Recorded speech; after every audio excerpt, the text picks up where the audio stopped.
বানপীড়িত অঞ্চলৰ লোকসকল কেনে আছে সেয়া আজি পুনৰ এবাৰ আমি ND24 দৰ্শকসকলক দেখুৱাম। মই আছো এগৰাকী অকলশৰীয়া মহিলাৰ বাসগৃহত। তেওঁ পুত্ৰৰ সৈতে স্বামীৰ মৃত্যুৰ পাছত এইটো বাসগৃহতে বাস কৰিছিল আৰু ভোগদৈৰ বাঢ়নি পানীয়ে এই মহিলাগৰাকীৰ সকলো শেষ কৰিলে। ইয়াৰ ভিতৰত এপদো সামগ্ৰী তেওঁ বচাবই নোৱাৰিলে।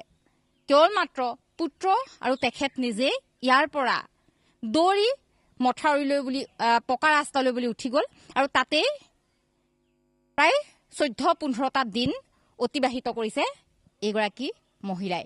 সকলো শেষ হ'ল, পোহনীয়া জীৱ জন্তু শেষ, ঘৰৰ যিসমূহ সামগ্ৰী অতি কষ্টৰে উপাৰ্জন কৰি তেওঁ গোটাইছিল সেয়া শেষ, কিতাপ পত্ৰ ল'ৰাজনৰ যি কেইপদ বাছিল সেয়াও কিন্তু আধা তিতা অৱস্থাতে তেওঁ উদ্ধাৰ কৰিলে আৰু বহু নথি পত্ৰ পানীত উটি গুচি গ'ল। বাইদেউগৰাকীৰ লগত কথা পাতিম, যিহেতু অকলশৰীয়া এগৰাকী দুৰ্ভগীয়া মহিলা। তেখেতে কোনোমতে নিজৰ লগতে পুত্ৰক লৈ জীৱন অতিবাহিত কৰিছিল। নৱম শ্ৰেণীৰ পুত্ৰ ন? হয় বাইদেউ, মোৰ ল'ৰাটো নৱম শ্ৰেণীত পঢ়ি আছে। বাইদেউ, মোৰ মানুহজনৰ মৃত্যু হোৱা যিটো বছৰ হৈছে, কিন্তু ইমান তৎক্ষণাত যে পানী গুচি আহিব বুলি আমি ভবা নাছিলো। বাইদেউ, একো বস্তু সামৰিবই নাপালো। 20 মিনিটৰ ভিতৰত একদম পানী এককাল হৈ গ'ল বাইদেউ। বহুতো বস্তু মানে অকল কিতাপকেইটা লৈ পেলাই মোৰ শাহু মা ঘৰত থব পাৰিলো। তাৰপিছত ল'ৰাই মই গৈ পকা ৰাস্তাত উঠিলোগে। উঠি আজি 15 দিনে হৈ গ'ল আশ্ৰয় শিবিৰত আছো আমি। কিন্তু আজি আপোনালোক অহাৰ কাৰণে মই এই ঘৰটোৰ দৰ্জাখন খুলিব পাৰিছো। একোৱেই নাই ঘৰৰ ভিতৰত, উটি গুচি গ'ল বহুত বস্তু। মুঠতে কিতাপকেইটা সামৰিব পাৰিলো আৰু বিচনা দুখন ৰখাব পাৰিলো। পোহনীয়া জীৱ জন্তু কুকুৰা আছিলে, কুকুৰা উটি গুচি গ'ল, ক'ত আছে নাজানিম এতিয়া। মানে গোটেইখন পানী হৈ আছে, পানীৰ মাজত ক'ৰবাত গছে চছে উঠি থাকিব পাৰে, নহলে সৰু পোৱালি কেইটামান মৰি থকা দেখিছো। উটি গুচি গ'ল চব। গৰু এজনী আছিলে, যেনে তেনে পঘাডাল খুলি এৰি দিলো, পকা ৰাস্তাতে আছেগে এতিয়া। খেতি কৰিছিলো, ৰুবলৈ নাপালে, কিন্তু তেনেকে থাকি গুচি গ'ল। কঠিয়াই চঠিয়াই চব শেষ হৈ গ'ল। আচলতে আমি বানপানীৰ সময়ত যিসমূহ অঞ্চলত সোমাইছো সেই অঞ্চলসমূহৰ অধিকাংশই এনেধৰণৰ বাসগৃহ। আপোনালোকৰ চৰকাৰী এটা আৱাসগৃহ পোৱা নাই নেকি? চৰকাৰী আৱাসগৃহৰ বুলি মানে জিৰ'টেক কৰি নিয়া হৈছিল, কিন্তু জিৰ'টেক কৰিহে নিয়া হৈছে। আজি পৰ্যন্ত ঘৰৰ কোনো বহু বছৰৰ পৰা দি আছে, বহু বছৰৰ পৰা দি আছে। কিন্তু আমি হয়তো নতুনকে বেলেগ হোৱাৰ কাৰণে আমাৰ বাসগৃহ 2 দিনমান দেৰি হ'ল জিৰ'টেক কৰা। বাইদেউ, বৰ্তমানলৈকে কোনো একো মানে পোৱা নাই, সঁহাৰি নাই পোৱা। এইটো বাসগৃহ কেইবছৰমান হ'ল? আমাৰ এইটো 19 চনত বনোৱা হৈছিল, 2019 চনত। 7 বছৰ এনেকেই আছো, 7 বছৰে। ভিতৰৰ পৰিৱেশটো কিছু দেখুৱাম। মহিলাগৰাকীয়ে যিহেতু কৈছে ভিতৰৰ পৰিৱেশটো, আজি প্ৰায় 14-15 দিনৰ পাছত আজি তেখেত বাসগৃহলৈ আহিছে। কেনে আছে বাসগৃহটো সেইটো চাবলৈ তেওঁ আজি আহিছে। এইকেইটা দিনত তেওঁ কিন্তু সাহস হোৱা নাছিল ঘৰটো এবাৰ চাবলৈ।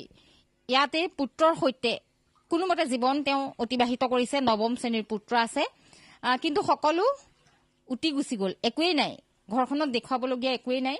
তেখেতে উপাৰ্জন কৰি বিভিন্ন সামগ্ৰী লৈছিল। পুত্ৰৰ প্ৰয়োজনীয় বহু সামগ্ৰী উটি গ'ল, তেখেতৰ প্ৰয়োজনীয় বহু সামগ্ৰী উটি গ'ল। ভোগদৈৰ বাঢ়নি পানীয়ে সকলো শেষ কৰিলে। আৰু বেৰৰ তলৰ অংশ যদি দেখুৱাওঁ, তলৰ পৰা বেৰ কিন্তু ভাগি আহিছে। এয়া বেৰ সম্পূৰ্ণ আচলতে খহু অৱস্থাত আছে। বেৰৰ তলৰ অংশৰ পৰা এফালৰ পৰা ভাগিবলৈ আৰম্ভ কৰিছে। সেয়া পৰিৱেশটো দেখুৱাম। আলনাৰ সেয়া অৱস্থা, তেওঁ কাপোৰ একো বচাবই নোৱাৰিলে, কাপোৰ উটি গ'ল। ল'ৰাৰ এখন পঢ়া টেবুল আছিলে ল'ৰাৰ, কাৰণ কাঠৰ নাছিল কাৰণেহে উটি নগ'ল, লোহাৰৰ আছিলে কাৰণে এইখন এনেকে থিয় হৈ ৰৈ গ'ল। আৰু এডাল আলনা আছিল, আলনাটো একদম খহি গুচি গ'ল ভাগি। এইবিলাক বেৰৰ অৱস্থা। ইয়াতে পাকঘৰ মানে গেছ টেবুল আছিলে, গেছ টেবুলো ভাগি একেবাৰে হৈ গুচি গ'ল। গেছ চেছ চাগে তলতে পৰি আছে, বচাব নোৱাৰিলো। কিন্তু আমি নিজে বাচিবলৈ চেষ্টা কৰিলো। চালে হয়তো খেপিয়ালে পাবও পাৰে। পানী শুকুৱালে ৰৈ আছো আৰু কিমান পাৰো, কিমান উদ্ধাৰ কৰিব পাৰো। চব আছে।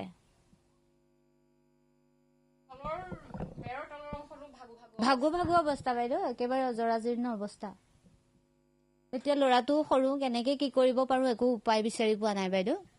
কেনেকে মানে পানী শুকাই যোৱাৰ পাছত আমি কেনেকে জীৱন নিৰ্বাহ কৰিম তাকে লৈ বহুত চিন্তনীয় মানে খাবলৈও মন নোযোৱা হৈছে ল'ৰাও পঢ়িবলৈ অলপ দিগদাৰ হৈছে আমি যিহেতু আশ্ৰয় শিবিৰততো পঢ়াৰ এটা পৰিৱেশ নাথাকে বাইদেউ তেনেকুৱা মানে একদম কি হেৰি অৱস্থা হৈ গৈছে আৰু কি কৰিম একো ভাবি পোৱা নাই তাৰ তলতে ক'ৰবাত পৰি আছে চাগে হয়তো উটি গৈ বেলেগতলৈও ৰ'ব পাৰে দৰ্জা মাৰিহে থলো আচলতে গেছৰ ষ্টভ এইটো এনেদৰে মহিলাগৰাকী আচলতে নিজৰ আৰু পুত্ৰৰ প্ৰাণ বচাবলৈ চালে এইটো এনেধৰণে আজি প্ৰায় 14-15 দিনৰ পাছত গেছৰ ষ্টভ পানীৰ পৰা তোলা হৈছে মহিলাগৰাকী অকলশৰীয়া তেওঁক ইয়াত সোমাবলৈ তেওঁ সাহস কৰা নাই বুলি কৈছে এই বাসগৃহটোলৈ আহিবলৈ তেওঁ সাহস কৰা নাই আজি আমাৰ লগতে আৰু স্থানীয় লোকৰ আহিছে তেওঁ বাসগৃহলৈ আহিছে গেছৰ ষ্টভ পানীৰ মাজৰ পৰা আজি তোলা হৈছে আৰু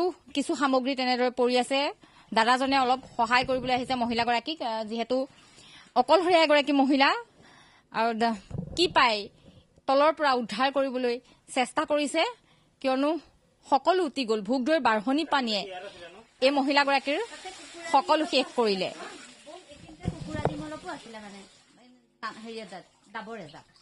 কুকুৰা ডিম প্ৰায় 10টামান আছিলে থৈ দিছিলো এতিয়া মানে কেনেকুৱা অৱস্থাত পাম নাজানো আৰু ল'ৰাক খাওক বুলি হেৰি কৰি থৈছিলো গোটাই থৈছিলো কিন্তু খাবলৈ দিব নোৱাৰিলো গামলা এটাত আছিলে কুকুৰা ডিম অলপ উটি গ'ল চাগে ঘৰৰ এপদো সামগ্ৰী মহিলাগৰাকীয়ে উদ্ধাৰ কৰিব নোৱাৰিলে এফালৰ পৰা সকলো শেষ হৈ গ'ল বাঁহৰ যিহেতু বাঁহৰ বেৰো ভাগু অৱস্থা তলৰ পৰা এফালৰ পৰা খহি গৈছে বাঁহৰ বেৰসমূহ পানী শুকাব পলমকৈ হলেও পানী শুকাব প্ৰায়